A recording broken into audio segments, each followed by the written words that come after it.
चलिए आपको सीधा लिए चलते हैं राजधानी भोपाल, जहां पर गृह एवं जेल मंत्री डॉक्टर नरोत्तम मिश्रा प्रेस वार्ता कर रहे हैं।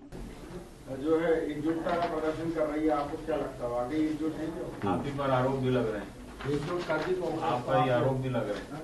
नहीं, एकजुट है क्या कांग्रेस में? मैंने कल कहा था कि देखिए इस पे कमलनाथ जी के हस्ताक्षर नहीं है। उनके निलंबन पर एक भी बात दिग्विजय सिंह जी नहीं बोले हैं। दूसरा अविश्वास प्रस्ताव है ये, जिसपे माननीय कमलनाथ जी अनुपस्थित हैं। पहला अविश्वास वो आया था और दूसरा कल रखा गया।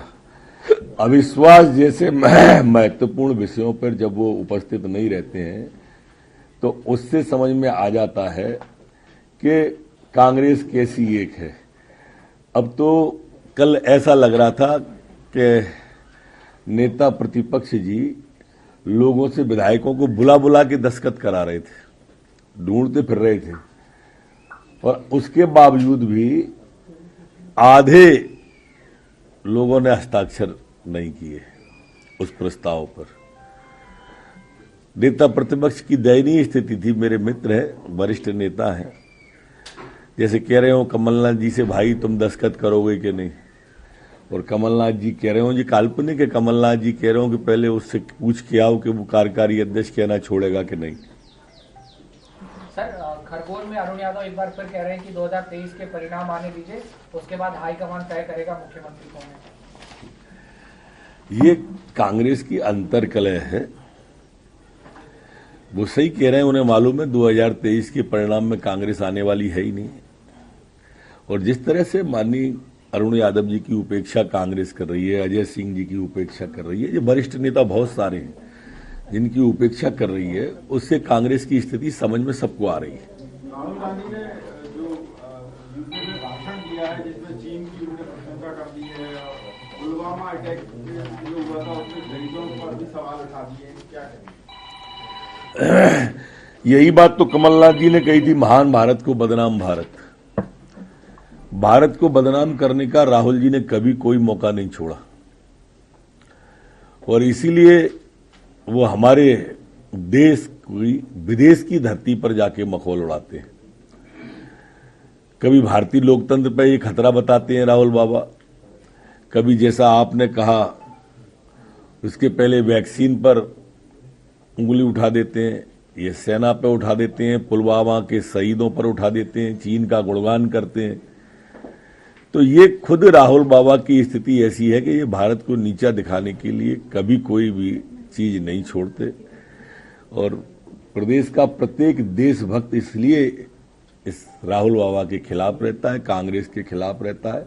और परिणाम आप देख लो, 2 दिन पहले 2 प्रांत हाथ से निकल गए, कांग्रेस 0 पे आ गई। जीतू पटवारी ये भी कह रहे हैं कि आपकी और सीएम के बीच में लड़ाई है, लेकिन इस पूरी पिक्चर में अगर देखें तो कमलनाथ और दिग्विजय सिंह कहीं नजर नहीं आ रहे। हम तो घोषित हो गए, कह चुके हैं कि हमारे नेता शिवराज सिंह जी हैं।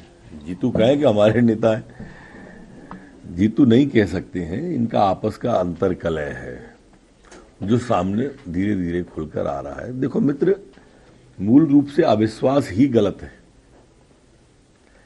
अध्यक्ष का इसमें आंशिक रोल होता है। जो पटवारी जी का निलंबन है, इसमें अध्यक्ष का आंशिक रोल है। प्रस्ताव एज ए संसदीय कार्य मंत्री मैंने रखा था। वो जो छुपकली का, वो तो विजुअल फुटेज है, आपने देखे होंगे, छुपकली बंदरों की बात कर रहा था। अब कांग्रेस की मानसिकता देखो, इस पर जनहित का कोई मुद्दा नहीं है, अब डाइवर्ट करने की कोशिश कर रहे हैं। हर बार हंगामा ऐसे मुद्दों पे करते हैं जिसका जनहित से कोई सरोकार नहीं है। छिपकली और बंदर पे हंगामा कर दिया। अध्यक्ष जी जो बोला वो लिख के नहीं दिया, जो लिख के दिया वो बोला ही नहीं था। निलंबन का मूल है कि आसंदी को गुमराह करना, सस्ती लोकप्रियता के लिए सदन का सहारा लेना। कांग्रेस की अंतर्कलह की जो फूट है उसमें कौन आगे आए, मैं नेता प्रतिपक्ष या कमलनाथ जी से आगे कैसे दिखाई दूं, ये जीतू पटवारी जी का शुरू से प्रयास रहता है। तो इसलिए हाथ नचा नचा के जब वो बोलते हैं, हाथ उठवा उठवा के जब वो बोलते हैं, तो उस सबके पीछे कारण यही रहता है। और इसलिए निलंबन का प्रस्ताव किया। अध्यक्ष जी ने तो सदन से राय मांगी और सदन ने निलंबित किया उन्हें। अविश्वास लाते तो हमारे खिलाफ लाते, लेकिन ला रहे हैं अध्यक्ष के खिलाफ। इससे आप इनकी मानसिकता समझ जाओ। बीजेपी में आज मैराथन बैठकों का दौर जारी रहेगा। कोर ग्रुप की बैठकें और लगातार बैठकें चल रही हैं। क्या कुछ रणनीति आज? रणनीति सिर्फ एक है, विकास और सेवा। इसके लिए जितने नवाचार हो सकते हैं वो करना, और कर भी रहे हैं लगातार। आप देखिए, लाडली बहना आई है आप सबके लिए, लाडली बहना आई है, बाकी की योजनाएं जो आ रही हैं, तो ये नवाचार में ही है। अरविंद केजरीवाल और भगवत मान आ रहे हैं 14 मार्च को। कांग्रेस कह रही है कि आप लोगों की बी टीम आ रही है। बेचैनी कांग्रेस को हो सकती है। कमलनाथ जी कह रहे हैं कि शिवराज जी जो है वो कलाकार हैं, उनको मुंबई लेना चाहिए,